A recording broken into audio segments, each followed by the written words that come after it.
Salutations to those who are young and young at heart. Oremi, Madamfo. Enyi, Salam alaikum. Hola, buena gente. Bonjour, legend. Linja, Dumelang. Murigaboto. Mulibwanji. Murigaboto. Makadini. Karibu. Mwakaitawani. Mwakaitawani. Munotambere. Welcome to Blackview SDA online platform. This is a place where your soul will find rest. Did you know every Wednesday and Friday at 6:15 p.m. we have consistent midweek prayers? Not only that, during the day from Monday to Friday, if you need a soulful song, please tune into our platform and indeed you'll find rest for your soul. On Sabbath, which is Saturday, we have services from 8:30 right up to 6 p.m. What do you expect to find?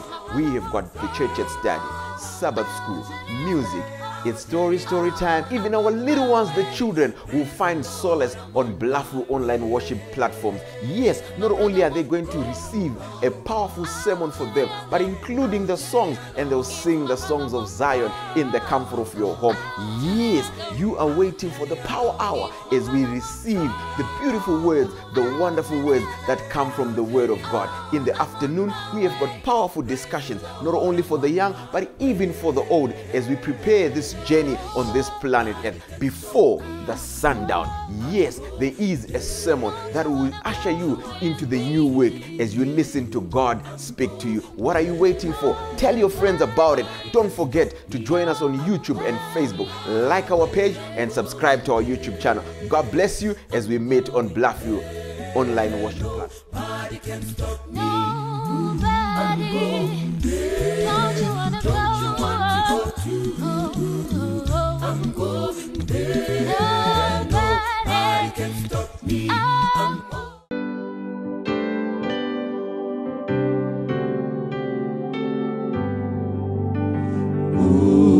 Ultimo uno era uno tim tungamira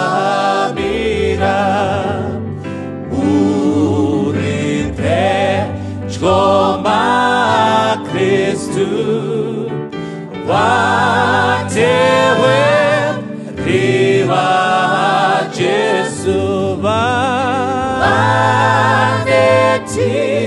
Vano Varamti Timu Daiza Watiwa Fambi uyandi titewe lekumusha unesuze sengua unoda kubahatsira musati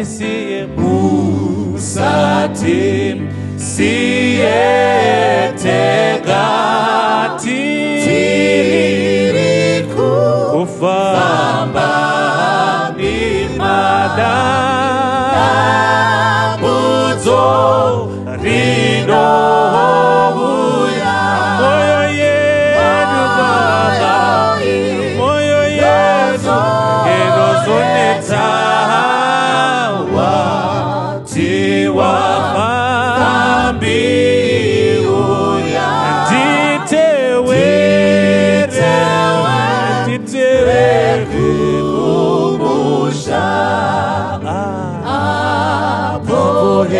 Yedu mazua emabasa emababa apera basi kunozo sara kuyendako udeka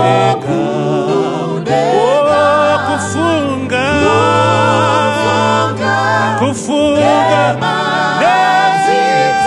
mazita kuti zutanyo wati wafabe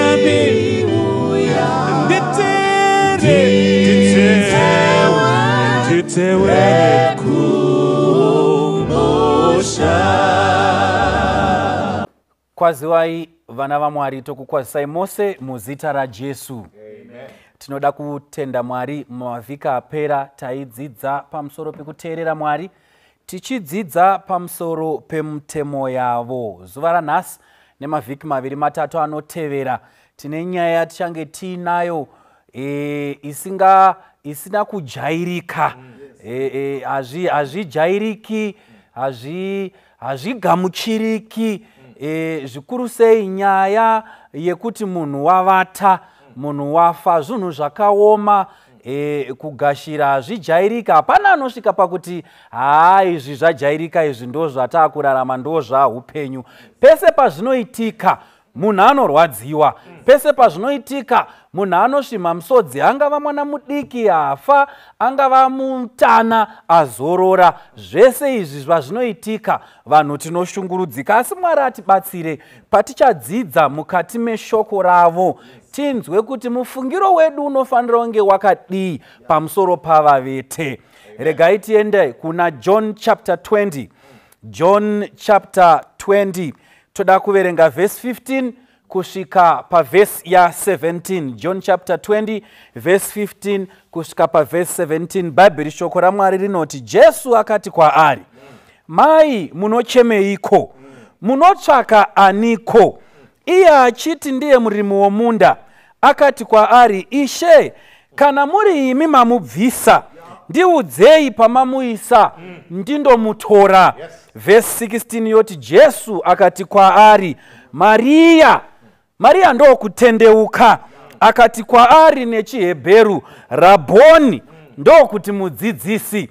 Verse 17 yoti, Jesu akati kwaari, usandibata, nokuti ndichigere kukwira kuna baba vangu, asi enda kuhama dzangu uti kwavari, ndinokwira kuna baba vangu nababa venyu, ndinoenda kuna Mwari wangu naMwari wenyu. Mwari varopafadze kuverenga kweshoko ravo. Musoro wenyaya unoti, ndichigere kuenda. Ngatinamatei. Baba vedu vari kudenga, muzita raJesu tauya pamberi pechigaro chenyu chemutsa, imi mutaure nesu. Unganidzo yeshoko renyu ndeyazvokwadi. Mweya Mutsvene ngaataurewo nesu, timunzwe kaviri. Muzita raJesu tinonamata. Amen. Saka Jesu wazorora uri musi wechitanhatu, musi wechishanu. Sabata richisvika, zuva rekutanga revhiki parinosvika, Jesu unomuka. Jesu wamuka, Maria Magadharina unoenda kubwiro raJesu. Paanosvika kubwiro raJesu, anoona kuti mubwiro hamuchina mutumbi waJesu. Anopinda, oona micheka yakanga yakaputira Jesu pakuradzikwa kwake yakapetwa zvakanaka, kuratidza kuti haana kutorwa nechisimba, nekuti dai anga akabiwa akafa, nemucheka ingadei yakainda. Asi amuka akapeta micheka, aiisa papa nemusoro wake munguva dzekufa kwake. Abuda muchinda chikukutsira chedenga, ane upenyu, ane simba rekuradzika upenyu hwake achiutora zvakare. Abuda muguva. Maria unoona kuti Jesu hapachina. Obuda mubwiro, omhanya kuna Pita naJohani, oti, varume, ndasvika kubwiro rwaJesu. Hamuna mutumbi, handisi kuziva zvafamba sei, asi Ishe hatisi kumuona. Pita naJohani vanomhanya, vosvika vopindawo, votarisa voona azvedi. Maitikiro azvo ndokutsanangurwa kwazvo naMaria. Bhaibheri shoko raMwari rinoti Johani paakabuda imomo akatenda kuti Jesu zvaakareva zvaitika, kuti wamuka. Asi Maria unoramba achidzedzereka, achitenderera aripo paguva, nekuti mumwoyo make ari kushungurudzika pamusoro paIshe wake. Saka vari pakudaro ari kuchema Maria.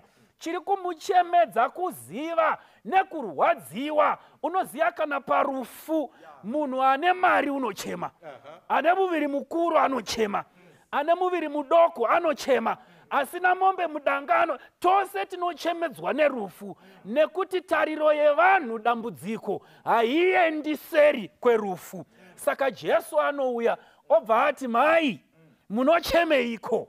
Mashoko aJesu anoita senga ari kuti Mary uri kuchema pasina, izvo kwete, asi ari kuti ndauya ini ndinokunda rufu. Chaunofanira kuchema iwe hapachina, hongu tiri kufirwa, asi tinonamata Jesu akakunda rufu. Patinochema ngatichemei netariro. Jesu obva ati munotsvakani. Maria ndokufunga kuti uyu muchengeti wenzvimbo ino inovigwa vanhu. Ndobva atoti Ishe, kana imi murimi mune maplani nezvamaita panapa pamusoro paishe wangu, ndiudzei kwamamuisa, ndienda hangu ndinomutora. Jesu ndokutoona kuti mai ava havasi kutoona kuti ndini. Ndobva amudaidza nezita, ndobva ati Maria. Kazhinji patinoverenga pamusoro paMaria Magadharena, kakashoma kana kuti apa ndopega patinoona Jesu asingaisi chivakashure chekuti Magadharena. Pamwe pese tinotonzi ndi Maria Magadharena, Maria Magadharena, asi Jesu anomuti Maria ogumira ipapo, as if to give Mary a fresh start. Kuti ndiri kukubvisa pane ranhezuro rako, waizikanwa saMagadharena iwe, asi ndiri kukuti uri Maria. I am giving you a new book and a new pen. Rewrite your life. Kudenga kuna Jesu anotipa a new start.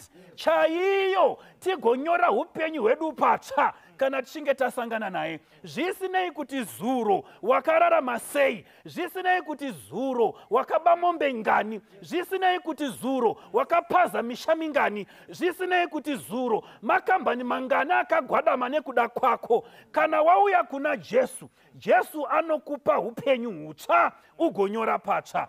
Maria ndobva anzwa kuti iri inzwi ndoriziva iri. Vakaropafadzwa vanoti kana Mwari ataura vanoti iri inzwi ndoriziva iri. John anobva ataura obva ati mamwe makwai ndinawo asati ari edanga rino, asi makwai angu ini anonzwa inzwi rangu. Saka Maria wakanzwa kuti uyu ndi Ishe wangu. Ndobva ati Rabhoni, achimhanya kunobata tsoka dzaJesu. Jesu kwakuti mirai mai, chimbomirai kuita izvozvo. Verse 17, Jesu akati kwaari usandibata. Ndi Jesu uyu ari kuti chimbomira Maria kuswedera pedyo neni. Obva apa chikonzero, usandibata, nokuti chikonzero hechi ini zvaunondiona pano ndichigere kuenda kuna baba vangu, ndichigere kukwira kudenga. Maria chimbomira kundiguma, asi chaunogona kuita chienda kuvadzidzi uvaudze kuti ndiri kuenda kuna baba vangu nababa vavo, uvaudze kuti ndiri kuenda kuna Mwari wangu naMwari wavo. Asi mubvunzo houno, Jesu kana achiti ndichigere kuenda ari kurevei? Raisa pachena kuti Jesu wafa uri musi wechishanu, ndokuvigwa mubwiro rake, ndokupinda muzuva reSabata ratakadzidza riya. Jesu ndokuzorora, ndokuvata arimo mubwiro rake. Uno wava musi wekutanga wevhiki, musi wesvondo. Ndo paari kusangana naMaria. Achibatwa naMaria, anoramba kubatwa naMaria, achiti usandibata, chikonzero ndichigere kuenda. Saka Jesu ari kuburitsa pachena pano kuti kunyangwe rave zuva retatu akange afa, Jesu haana kufa akaenda kudenga. Ndobva ndaita dambudziko nevazhinji muzuva ranhasi vari kufamba nekuparidza kunyangwe ivhangeri yekuti wafa anenge aenda kudenga, wafa ava muzhira yekuenda kudenga. Unonzwa vachiti musamutadzisa kukwira, unonzwa vachitaura mashoko yekuti watova kuna Mwari, unonzwa mashoko yekuti watokwira waenda kudenga. Ndoshamiswa kuti museyamwa votangira Jesu here kuenda kudenga kana vafa. Iye Jesu mbune akafa akasaenda kudenga. Ndoshamiswa kuti nyamuziwa vafa zvavo namadhuve nachihera ndo vanofa vachienda kudenga. Jesu mbune paakafa haana kukwira kuenda kudenga. Regai ndikunzirei shoko iri vana vaMwari. Bhaibheri rinotisira pachena kuti hatiende kudenga pakufa kwedu. Pakufa kwemunhu hakuna unoenda kudenga. Kunyangwe ukaronda Bhaibheri rose kubva kuTestamende yekare kusvika kuTestamende testamende itsva vazhinji vakafa vatinosangana navo mubhaibheri magamba ekutenda, shasha neshamwari dzamwari dzekutenda. Pavakafa hatina patinoudzwa neshoko raMwari kuti mukufa kwavo vakaenda kudenga. Ukaitsvaga kuna Mozisi, Mozisi wakanga ari muprofita mukuru, ndiye akatungamira rwendo rwekubva Igupita vachienda kuKenani. Wakasangana naMwari mugomo, vakadya naMwari mugomo, yaiva shamwari yaMwari. Akasangana nekupenya kwedenga, vaita misangano naMwari face to face naMwari. Asi paakafa, ukairava nyaya yacho, paakafa ndokuvigwa mubwiro. Judas achinyora anototiudza kuti paakazotorwa Mozisi kuenda kudenga, vakatotanga Mwari vamumutsa kuti aende kudenga. Nekuti hapana anoenda kudenga ari mufi, ari muchimiro cherufu, hakuna anokwanisa kuenda kudenga. Mozisi akatotanga amutswa. Ukairava mubhaibheri zvakare, mumwe murume akaenda kudenga atorike kudenga, anonzi Elijah. Elijah yake itori pachena, wakatotorwa ari mupenyu. Pakatouya ngoro yemoto ikamuparadzanisa naElisha, pakaonekwa chamupupuri chakamutora chikaenda naye kudenga ari mupenyu. Kunyange naEnoki ari kudenga zvakare, anonzi akafamba naMwari, kunonzi akasazovapo, akaenda kudenga ari mupenyu. Ndiani akakuudzai kuti pakufa kwenyu munoenda kudenga? Hazvinei kuti muri mutendi mukuru, hazvinei muri mufundisi, hazvinei muri mubhishopi, hazvinei muri muprofita, hazvinei muri fata, hazvinei muri musande wakaita sei. Pakufa kwemunhu hakuna unoenda kudenga. Dei munhu aifa achienda kudenga, Jesu ndiye aidai akatanga kuita izvozvo. Mozisi waidai wakaenda, Elijah waidai wakaenda. Ukauya kunyangwe kutestamende itsva, aripo mukomana anainzi Razaro. Jesu waiti oda kundodla sadza, waenda kumba kwana Razaro, ndokwaenda kunovata. Yaiva shamwari yaJesu. Akasangana nerufu, vanhu vakatoungana panhamo yaRazaro, vakata zuva rekutanga parufu rwaRazaro, zuva repiri rufu rwaRazaro, zuva retatu Jesu hapo. Jesu ndokuzouya papera mazuva mana, 4 days later on, Jesu ndokusvika panhamo yaRazaro. Achisvika vana Maria naMarita vachichema, ndokubvunza, dai makanga magara pano, Razaro haifa. Zvikanzi naJesu, ndauya pano kuzomumutsa. Zvikanzi ndauya kuzomumutsa, zvikanzi mamuisepi? Ndokuenda pabwiro, ndokuudza varume vakanga varipo. Zvikanzi kungurutsai ibwe.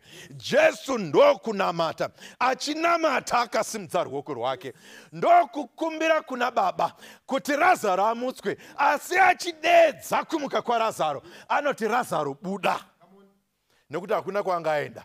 Dei angaenda kudenga, Jesu aidai akati, Razaro buruka. Asi pano Jesu andoti, Razaro buda, kuratidza kuti hakuna kwakanga kwaindwa naRazaro, hakuna anofa anoenda kudenga.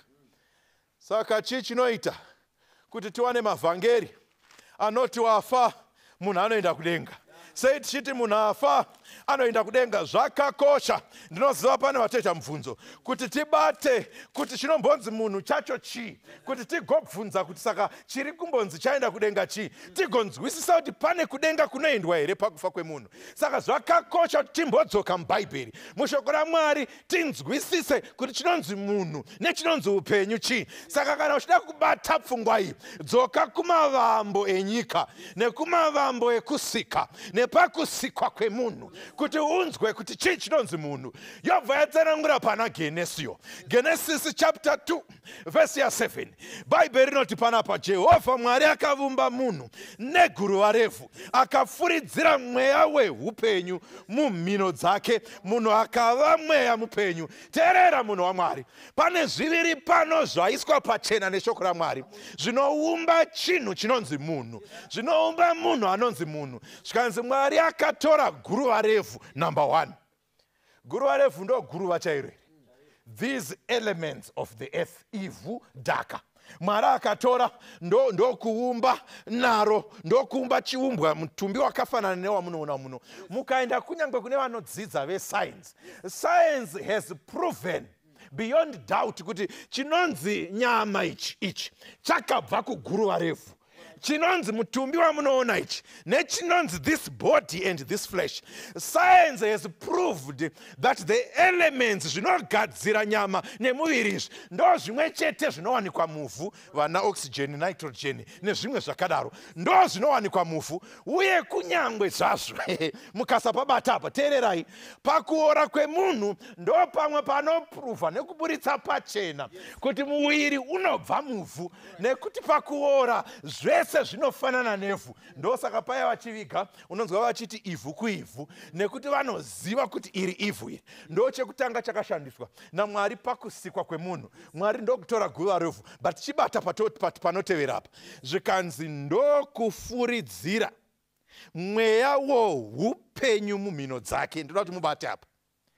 Mwari wakafuridzira mweya weupenyu, kwete mweya mupenyu. Rega ndidzokorore apa.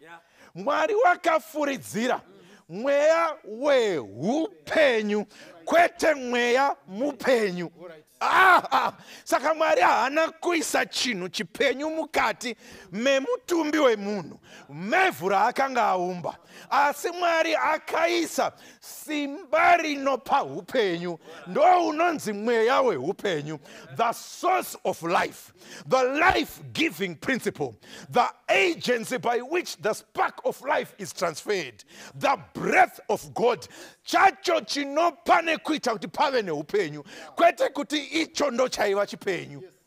Pabate apa kureva kuti kana pasina guruva nemweya weupenyu hapana chinonzi chisikwa chipenyu. Saka kureva kuti guruva riri roga hachizi chinhu chinorarama. Kureva kuti mweya weupenyu uri woga hapana chipenyu chiripo, asi zviviri kana zvabatanidzwa ndo patinova nechinonzi chisikwa chipenyu kana kuti munhu anorarama. Saka batai pfungwai, hapana chipenyu chinowanikwa mumunhu, asi Mwari ndiye ane simba rekuraramisa. Simba rinoraramisa irori ndo rakafuridzirwa mumunhu, ndo rakaiswa mumunhu, ndo rakaita kuti munhu ave mupenyu. Asi teerera manje, panozoita dambudziko, tava zvino nechisikwa chipenyu, tava zvino nemunhu upenyu. Panozoita dambudziko vanhu pavanouya pana muparidzi pakuzonzwisisa kuti chinonzi rufu chii. Rufu ndo reverse jive kana reverse process yezvaitwa naMwari pakusika, padzokorodzeka, papetenurwa zvamboitwa pakusika. Saka ukauya pana muparidzi chapter 12 pakutsanangurwa kuti chinonzi rufu chii, muparidzi chapter 12 verse 7, teerera zvinotaura munhu waMwari. Shoko rinoti panapa, guruva risati radzokera kuvhu sezvarakanga rakaita, uye mweya usati wadzokera kuna Mwari wakaupa. Now dambudziko rinouya pavhesi nekuti pakufa kwemunhu vanhu kuti guruva rinodzokera kuguruva vakapabata vakapanzwisisa, asi pari kunzi neshoko zvino mweya usati wadzokera kuna Mwari wakaupa. Chii chiri kuitika apa? Zvoreva here kuti kune kapasuru nekabhokisi nezviplastiki zvemweya zvinobuda zvotanga kubhururuka zvichidzokera kudenga? Teerera munhu waMwari, tambotaura kuti uyu unonzi mweya weupenyu, kwete mweya wumupenyu.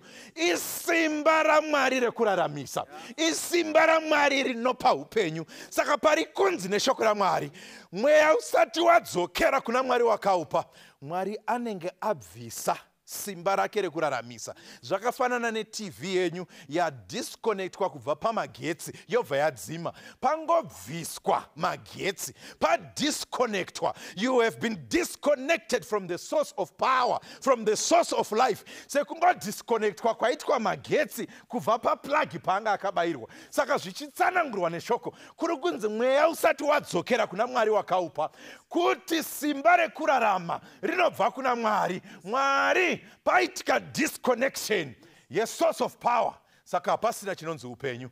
Ndo zviri kuitika. In fact nyaya iyi inobva yaburitswa pachena kuti chatiri kuti mweya unodzokera kuna Mwari. Mweya wemunhu ndo waenda yakatonetsa kubva kare, yekufunga kuti mweya ndo uri kubuda, uri kupupuruka uchiita chamupupuri uchidzokera kudenga. Now Solomon achinyora aine pfungwa yakanga ine vanhu kunyange mazuva ekare wayo. Anouya pana Muparidzi chapter 3 achitsanangura kuti imi vanhu imi muri kuti pano paita mweya unokwira kuenda kudenga. Pane chinhu chakwira kuenda kudenga. Ndo chatinoda kuti timbotaura panapa. Pana Muparidzi chapter 3 anobva uya pavhesi ya 19 achinyora Solomon obva ati nokuti zvinoitirwa vanakomana vevanhu ndizvo zvinoitirwavo mhuka. Zvose zvinoitirwa chinhu chimwe. Mufiro wemunhu ndiwo mufiro wemhuka. Zvose zvino mweya mumwe. Munhu haana paanopfuura napo mhuka. Problem. Nai Solomon wogoti munhu nemhuka zvofanana sei? Munhu nembwa zvofanana sei? Munhu nehuku zvofanana sei? But pano Solomon ari kuburitsa pachena kuti mufiro wemunhu nemufiro wemhuka zvakafanana. Mufiro wemunhu nemufiro wembwa both same fanana. Hapana panopfuura napo munhu pamhuka nekuti zvese zvine mweya umwe chete. Saka inzwai vanhu vaMwari, zvose zvine mweya umwe chete.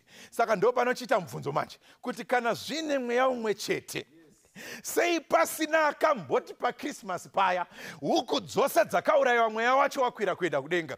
Sei pasina kunzi panombofa imbwa yenyu mweya wayo wakwira kuenda kudenga? Sei pasina kunzi panofa mombe mweya wayo wakwira kudenga? Saka Solomoni ndo pfungwa yaari nayo panapa, ndo gakava rainaro nevanhu. Zvikanzi panapa pavhesi ya 20 zvose zvinoenda kunzvimbo imwe, zvose zvinobva pavhu, zvose zvinodzokera zvekuvhu. Chiwa zvotaura pa 21.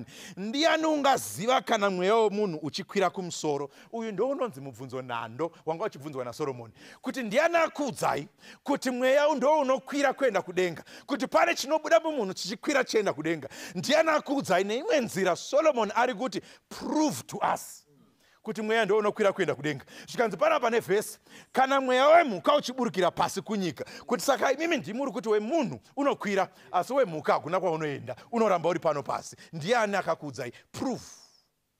Mweya womunhu nemweya wemhuka zvakafanana. Zvose zvine mweya umwe chete. Hapana munhu paanopfuura napo mhuka. Saka pakufa mhuka nevanhu takafanana. Mweya guruva kuguruva, simba rekurarama Mwari abvisa pazvose. Hakuna mapasuru emweya anonzi wakwira kuenda kudenga. Moses hapana mweya wakakwira, Elijah hapana mweya wakakwira, Lazaro hapana mweya wakakwira, Jesu mbune hapana mweya wakakwira. Tose tafa, tiripo tinovigwa mubwiro. Mwari anenge abvisa simba rake. Ndo zvinotaura shoko raMwari. Tisati taenderera mberi nepfungwa iyoyi, rega timboteerera kubva kuvaimbi vachitipa rwiyo rwakatsanangurika. Mwari akukomborerei.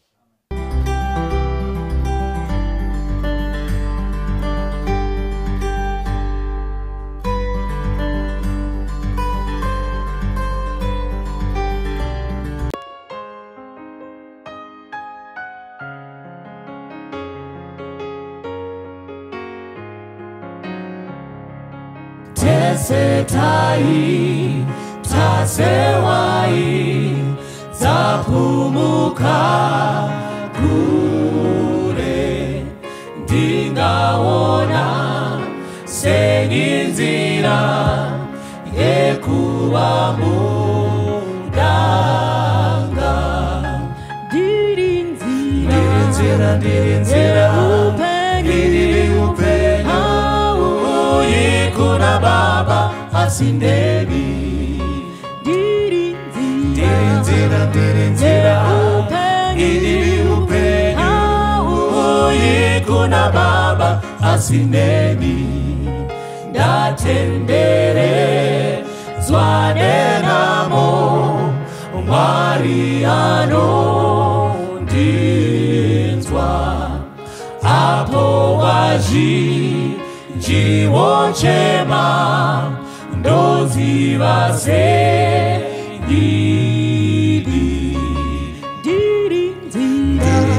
Ndirinzira iri upenyu uyi kuna Baba asindeni.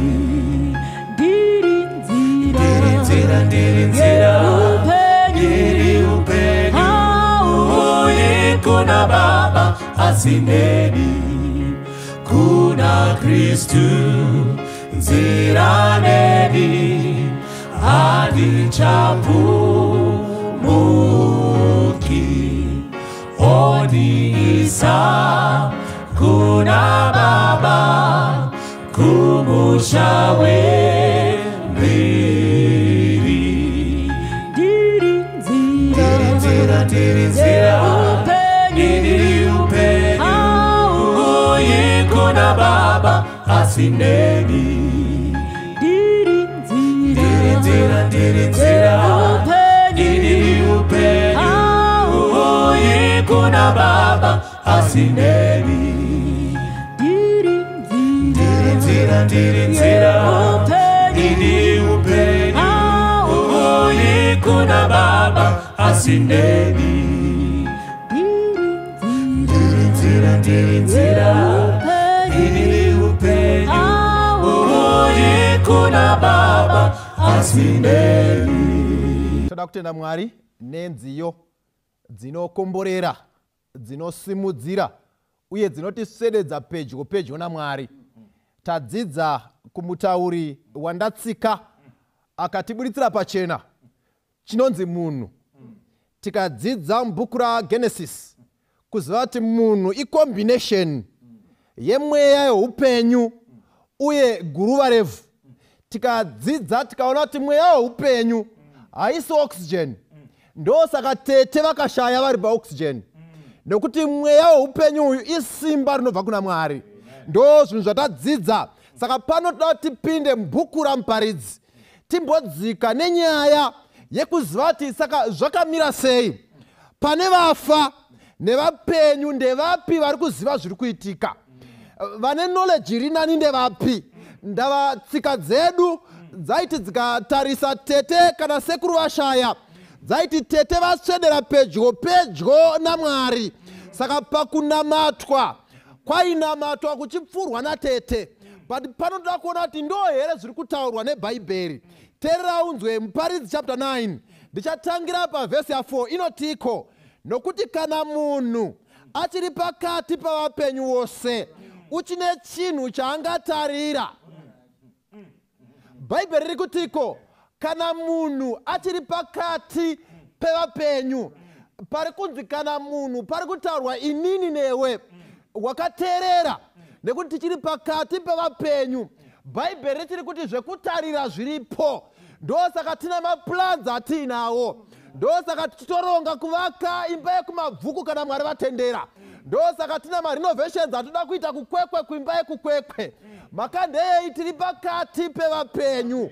Saka tariro ichipo, maplans aripo. Ndosaka tichironga kuti Janet kana akabuda zvakanaka pagrade 7 yake, gore rinotevera da kumuisa pachikoro ichi nechocho. Wai tichiri pakati pevapenyu. Ndosaka tichironga kuti temu rinotevera ndoda kupesuwa kosi yakati. Bhaibheri pano riri kuti kana munhu achiri pakati pevapenyu achine chinhu chaangatarira. But regatso vhesi 5 inotiko nokuti vapenyu vanoziva kuti vachazofa, asi vakafa havana chavanoziva. Kunyangwe nomubayiro havachina nokuti havacharangarirwi. Mwari wekudenga ngaavongwe nezvokwadi iri pachena. Pano Bhaibheri yodzika yotiko vanhu vapenyu vanoziva kuti vachazofa. Ndosaka tinonyoresa kuna Nadhavhi. Ndosaka tinonyoresa kune vakasiyana-siyana vatinofambira tichinyoresa. Chatinozviitira kunonyoresa kunyaradzo nekutorerwa mari yeEcoSure mwedzi woga kutenda kuziva kuti nerimwe ramazuva tichafa. Saka zvatiri kuita paya kugadzirira. Ndosaka tichiti vana sekuru vakauya vanotitaridza kuti kana ndichinge ndazorora mundiradzike pedyo nemudzimai wangu, mondiradzika apa. Vanotinongedzera nekuti vanoziva kuti vachazofa. Rega ndikuudze shamwari yangu, nerimwe ramazuva kana Jesu asati auya uchafa. Kana paine nyaya isingadiwi nemunhu inyaya yekufa. But Bhaibheri pano riri kuti as long uchirarama Jesu asati auya uchafa. Ndosaka tigadzirira rufu. Kare vanhu vaitya pataitanga kuvanyoresa kuna Nadhavhi. nekudana nyaradzo ukati baba ndakunyoresai ndipe chitupa ndikunyoresai kudhavs vaipota kunge vachakuripotera kwamambo voti mukomana akuda kundiuraya but Mwari ngavongwe vanhu vadzidza vaziva kuti idi rufu ruriko but pano vhesi inobva yati asi vakafa hapana chavanoziva zvakutaurwa nebhaibheri zvakundinetsa zvakupesana netsika dzatakakura tichinzwa nekuti taifunga kuti tete vanoziva pano bhaibheri robva ati havana zvavanoziva ndosaka muchiona mwana wavo achidzingwa kuchikoro ivo havakwanisi kunobhadhara fees ndosaka muchiona kunyangwe mudzimai wavo akasiya sekuru anomitiswa ivo guva riri pedyo nemusha asi havana chavanokwanisa kuita maka ndeyei sekuru hapana chavachaziva saka pano bhaibheri rotiko vakafa havana chavanoziva ndosaka muchitonya kunyatsoona nyangodei muupenyu taizvigona taisa sadza para sekuru tikaona sadza richirohwa panomanyiwa tsoka inobereka gotsi nemhaka yei vakafa havana chavanoziva bhaibheri robva ratiko nemugove panyika havachina saka nyangotoenda kwasabhuku tichinonyoresa mbeu inopiwa vanhu zita rasekuru rakuchekwa nemhaka yei mugove panyika havachina mugove panyika. Regai mudzoti Dhavhidhi achitsanangura nyaya iyi mudzoti anoti kudii mapisarema chapter 146 vhesi ya2 inotiko ndicharumbidza Jehovha ndichiri mupenyu ndichaimbira Mwari wangu nziyo dzokurumbidza ini ndichiripo. Saka Dhavhidhi ari kutiko nguva ichipo ndichanamata Mwari wangu. Regai ndikuudze vana sekuru, regai ndikuudze vana baba, kana paine nguva yekunamata Jehovha, Jehovha anonamatwa nhasi tichiri vapenyu nekuti kuseri kweguva hakuna munamato. Saka Dhavhidhi ari kutiko as long ndichirarama pakati pevapenyu ndo pandicharumidza Jehovha. Wai vakafa hapana chavanoziva. Mutaura ari kuti kudii kana vachiti vakafa havana chavanoziva. Ari kuti kune vakuru vana mazita vaizikamwa vana Chaka the Zulu ari kuti vakazorora nhasi Chaka hana chaanoziva. Ari kuti kune vakuru vaizikamwa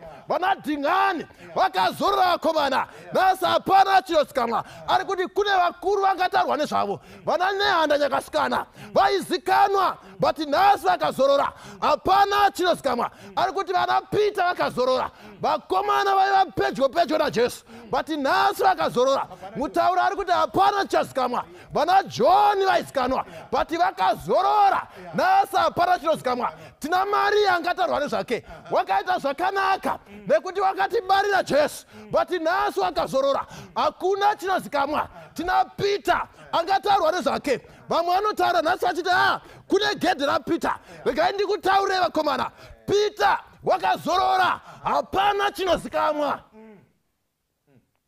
Vakafa hapana zvavanoziva. Ndo zviri kutaurwa pano nevhesi inotiko vakafa hapana chavanoziva. But pane pfungwa yandinofarira inotsanangurwa bhuku raTimoti 1 Timothy chapter 2 ukaitangira pavhesi ya3 ndo painondizipa inotiko ndizvo zvakanaka zvinofadza pamberi paMwari. Zvipi? Muponesi wedu. Ndezvipi zvinhu zvinofadza pamberi paMwari? Uyo unoda kuti vanhu vose vaponeswe. Teerera, shungu dzaMwari ndedzekuti munhu wose aponeswe. Shungu dzaMwari nhasi akatarisa n'anga iyo anoona candidate of heaven. Nhasi akatarisa fambiri pakona iyo Mwari anoona candidate of heaven. Nhasi akatarisa mbavha iyo Mwari anoona candidate of heaven. Nhasi akatarisa vanobata-bata vanofamba usiku varoi Mwari anotarisa ona candidate of heaven. Shungu dzaMwari ndedzekuti vanhu vose vaponeswe.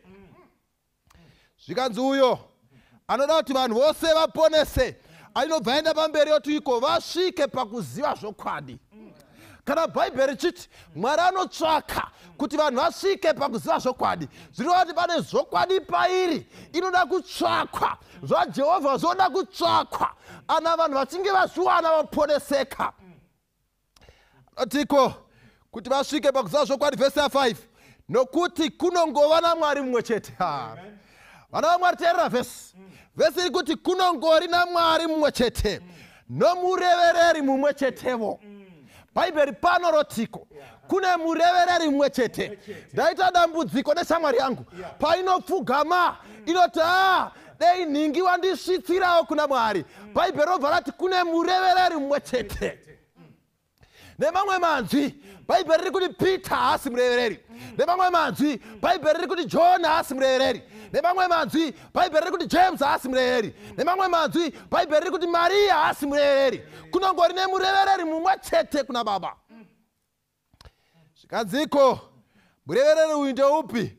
Zvikanzi ndiye munhu Jesu Kristu. Bhaibheri raisa pachena.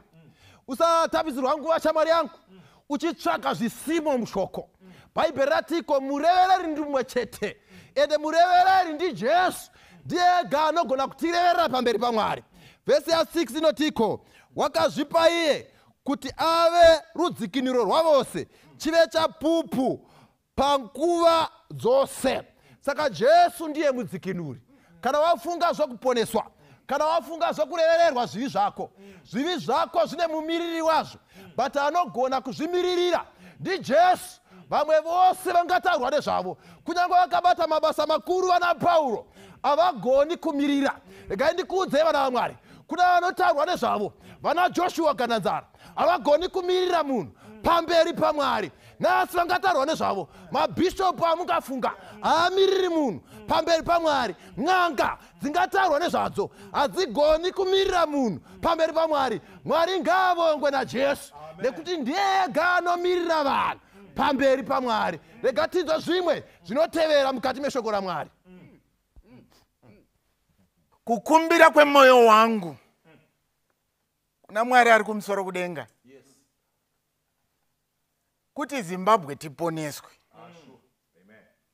Nekuti kana paine chinhu chandinokupupurirai mhuri yeZimbabwe newe muteereri akanditeerera, shuwa tinoshingaira kubva pakadzika pemwoyo yedu kushingairira Mwari, asi tinoshingairira mukusaziva. Saka chikumbiro changu ndechekuti mukushingaira kwedu Mwari tiziviseyo kuda kwenyu. Saka shoko raMwari kana rauya kwatiri, ndi Mwari akutizisa kuda kwake pamusoro pedu. Pati dambudziko heri ndinopupurira Afrika kuti Afrika zviro kwazvo vanoda kunamata, kunyanya vemuZimbabwe, nokuti takatokura tichiziviswa nekudzidziswa chinonzi kunamata.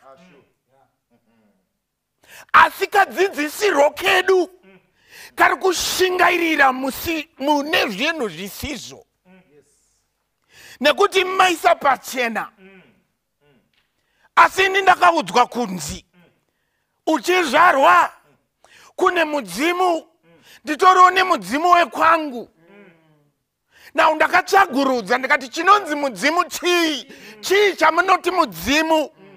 Now vakanditsanangurira vakati mudzimu munhu akamborarama, akatoraramawo upenyu hwake, ndokubva azofa. Afa anokwira kubva paanga ari kuenda pane chimwe chinhano, but chinhano chaari chamuzasi mamusika vanhu.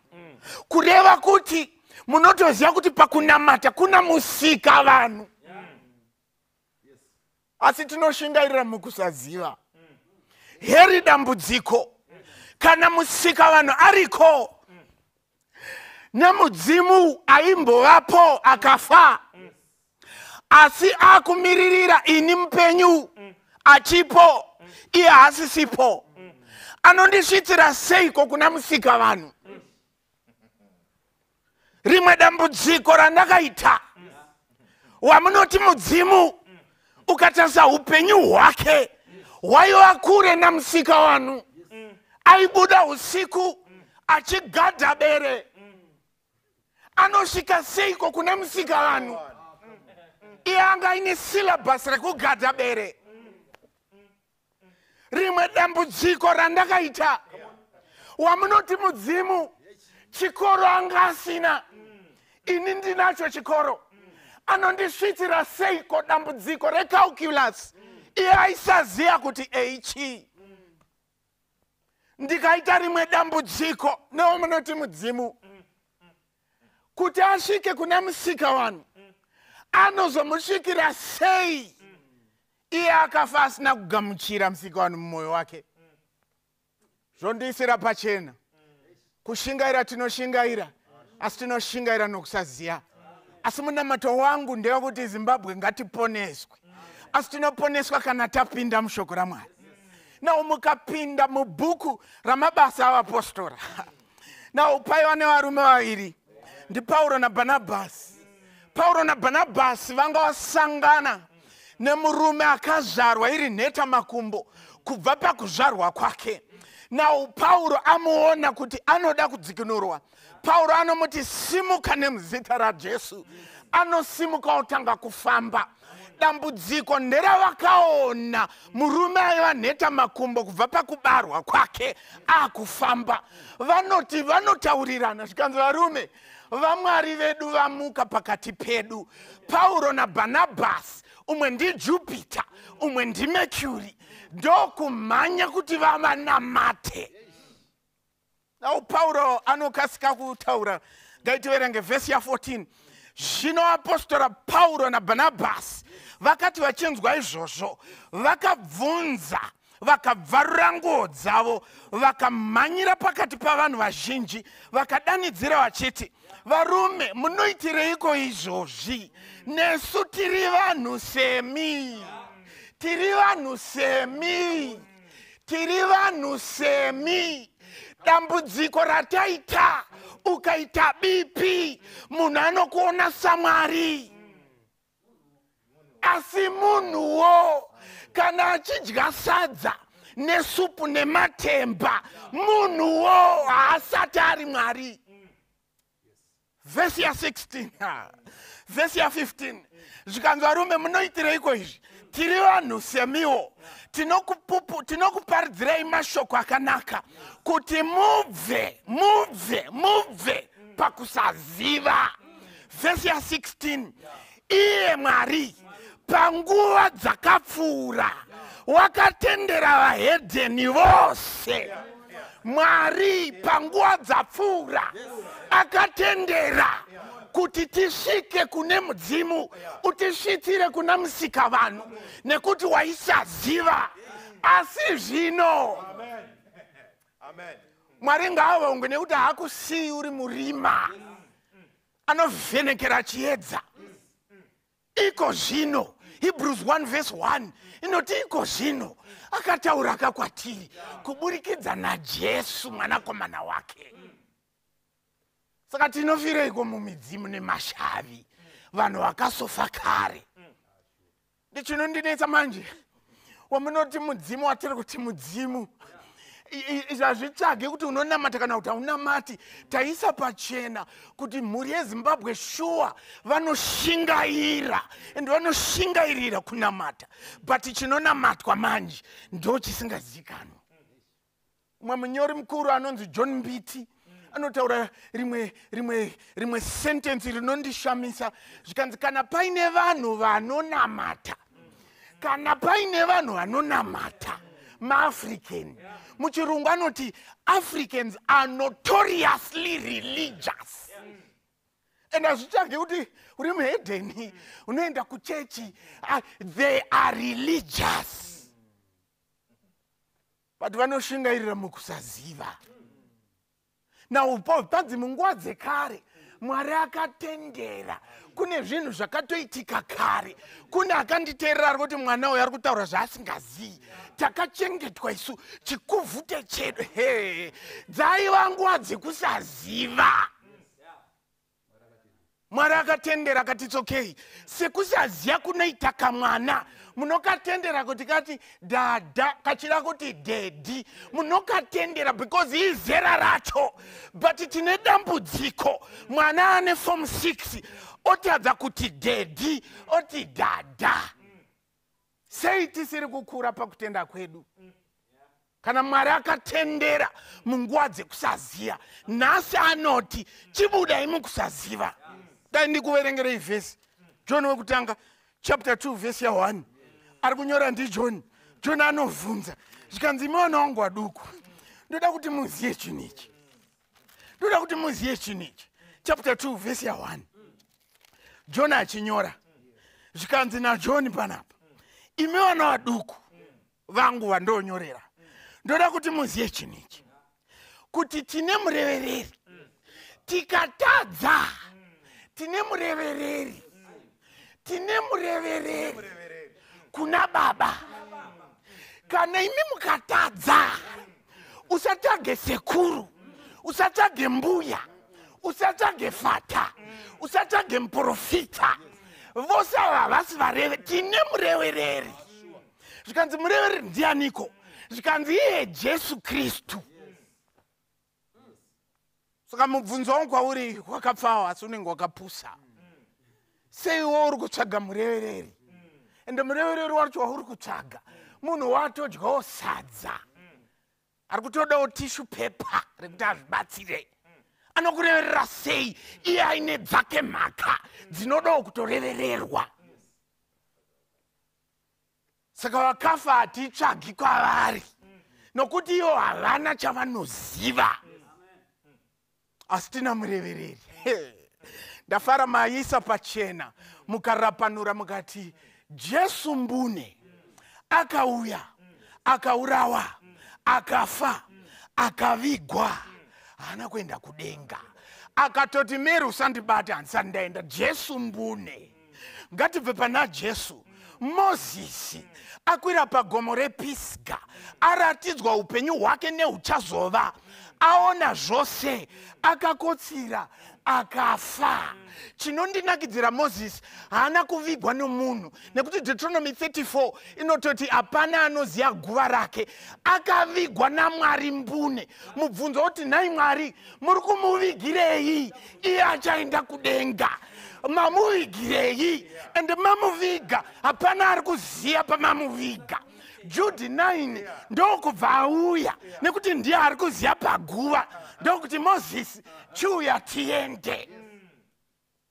Angatibve pana Mozisi. Abrahama baba vekutenda vakafa vakaiswa paMakipila, nanhasi mapfupa arimo. Angatibve pana Abrahama. David anonzi naJesu, uyu hashamwari yangu, a man after my own heart, akafa. Nanhasi Stephen akurapanura pachapter 7 yaActs, zvikanzi nanhasi mapfupa acharipo. Ozoya wako sekuru vako vaigadha bere, sekuru vako vaizikanwa nemangoromera, vokuitira vanokusvitsa kuna musika vanhu. Wadireiko kufira mafufu segonzo? Kuti vose vataverenga apa vakaita zvikukutu. Mwari akavapupurira kuti upenyu hwavo ava vanokodzera kuponeswa, asi mapfupa avo nanhasi aripo. Saka ndoda kutaura newe muteereri akateerera, ndinokupupurira zviro kwazvo kuti unoshingaira kuda kunamata Mwari, asi kushingaira kwedu kushingaira kwokusaziva.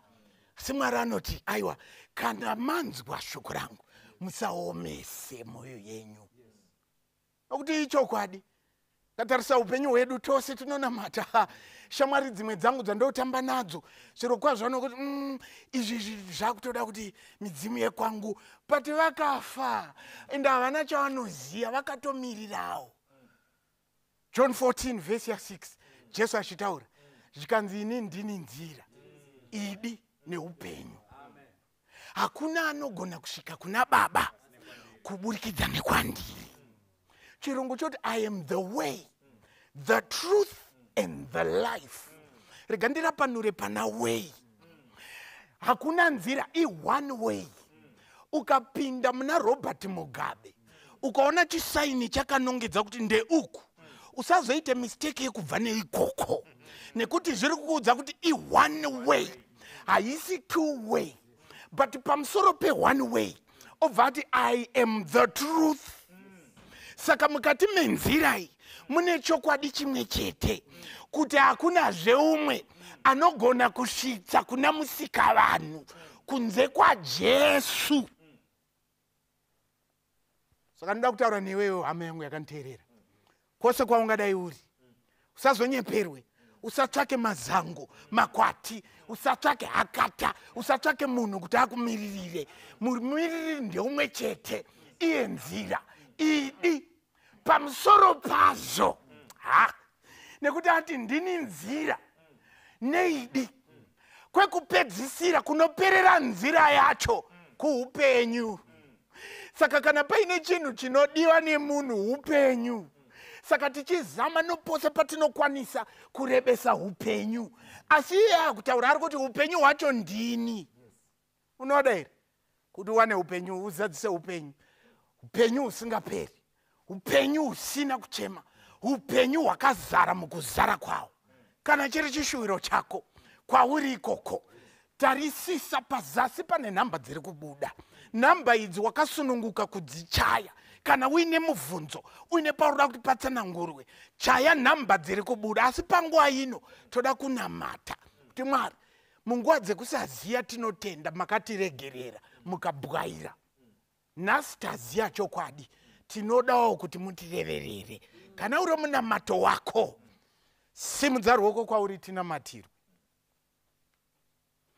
Baba muri kumusoro kudenga, toda kukutendai muzuva ranhasi. Nekuti shoko renyu ishoko razvokwadi uye rinotisunungura.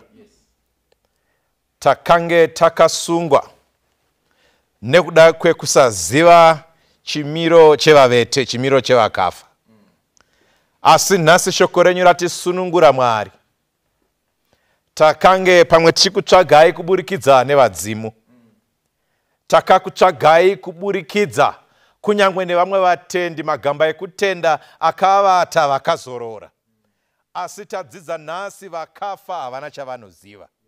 Uye vachigere kukwira kwamuri. Vakarindira vari mumarinda nemumabwiro avo. Saka Mwari, tinotenda nekuziva kuti Kristu ndiye murevereri wedu. Ndiye atiri kuzvipira kwaari muzuva ranhasi. Kuti atirevererewo muzvivi zvedu. Kudarika kwedu kwose kwatakaita, Kristu tireverereiwo kuna Mwari. Mutipe kutanga upenyu patsva tichirarama sezvamunoreva. Takararama munguva dzekusaziva, asi nhasi shoko ratisira pachena kuti murevereri ndiKristu. Idi vakafa havana chavanoziva, hapana mumwe chete wavo ava kudenga. Tichigere kunge tainda, takamirira Mwari, musi wamuchauya kuzotitora. Maita enyu Mwari neshoko rinotisunungura. Vamwe taityisidzirwa maererano nevavete. Tinotenda vakafa havana chavanoziva. Chitipaiwo zororo mupfungwa. Tigare mukuziwa kuti chengeto inobva kwamuri. Maita enyu Mwari, tanamata zvose tichipota nezita raJesu Kristu. Amen. Parizvino hatingazviwisise, dakara taona Jesu unge tashingirira. Kare kare ndufunamo zvapera, tichazozviwisisa kare kare tasvikeyo. Parizvino hatingazviwisise, dakara taona Jesu unge tashingirira. Kare kare ndufunamo zvapera, tichazozviwisisa kare kare tasvikeyo. Tenzi wedu ouya nembiri, rumbidzai namatai mbiri takunda.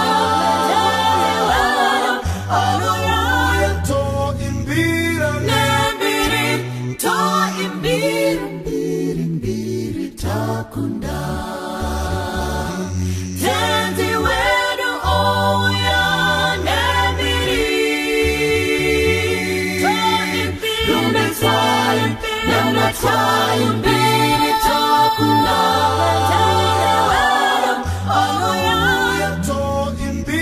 Nembiri toimbiri mbiri mbiri takunda. Mambo wedu zvatinoshingaira, sekunge muvengi wakunda tenzi chitirirei kare kare kuchema marwadzo zvapera tichazozviwisisa kare kare tasvikeyo mambo wedu zvatinoshingaira sekunge muvengi wakunda tenzi chitirwirei kare kare kuchema marwadzo zvapera tichazozviwisisa kare kare tasvikeyo